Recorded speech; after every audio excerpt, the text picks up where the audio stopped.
Hello, 5th grade math friends. This is chapter 12.3, vertical angles.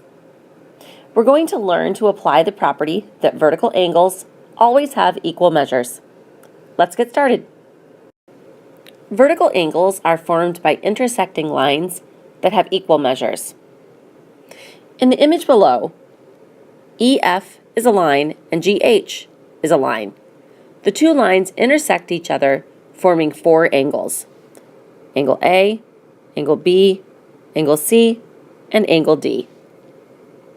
The pair of angles A and C are called vertical angles.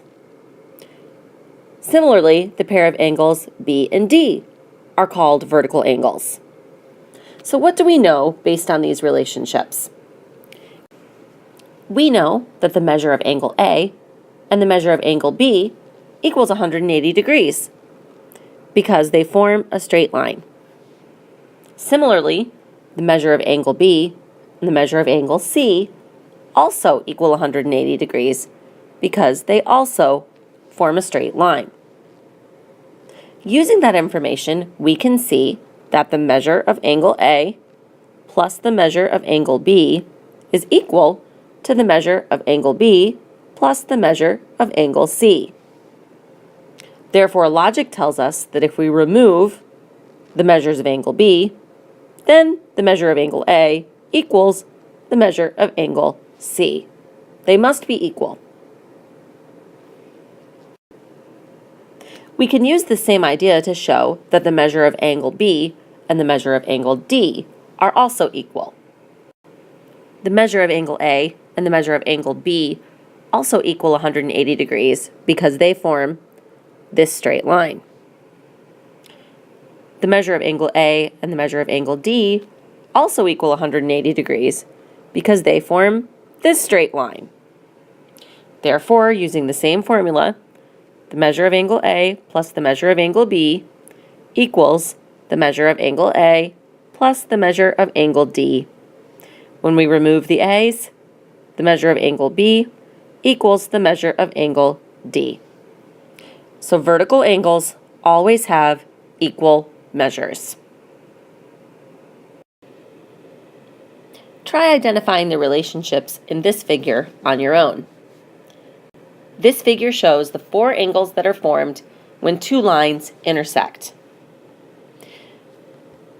For the measure of angle P, here you're going to say which angle is equivalent to it. In other words, which angle is the vertical angle that has the same measure. You'll do the same for the measure of angle Q, the measure of angle R, and the measure of angle S. Finally, please list the two pairs of vertical angles. Try this as well with problem number 2. You're given a figure in which line PQ and line RS intersect. Name the two pair of vertical angles, or the two angles that are equal. Look out, they've tried to trick you a little bit by adding in this ray. Don't let that throw you off, okay? Press pause while you work. We have a bit more work to do when you come back. Now let's wrap up chapter 12.3 by finding the unknown measures of vertical angles. In this image, line WX and line YZ intersect. We want to find the measure of the angles WOY, WOZ, and XOY. We know that the measure of angle XOZ equals 43 degrees. We also know that angle XOZ is the vertical angle of angle WOY. Therefore, angle WOY must also equal 43 degrees, correct? How would we go about finding the measure of angles WOZ and XOY? We know they're equal to each other, correct? Because they're vertical angles. But we aren't given the value of either. We do have the information we need, though, to solve this problem. We know that line WX equals 180 degrees, correct? We also know that angle WOY plus angle WOZ will equal 180 degrees. We know the value of angle WOY, it's 43 degrees. So from there we can solve for the angle of WOZ. We simply subtract 43 degrees from each side and find that angle WOZ is 137 degrees.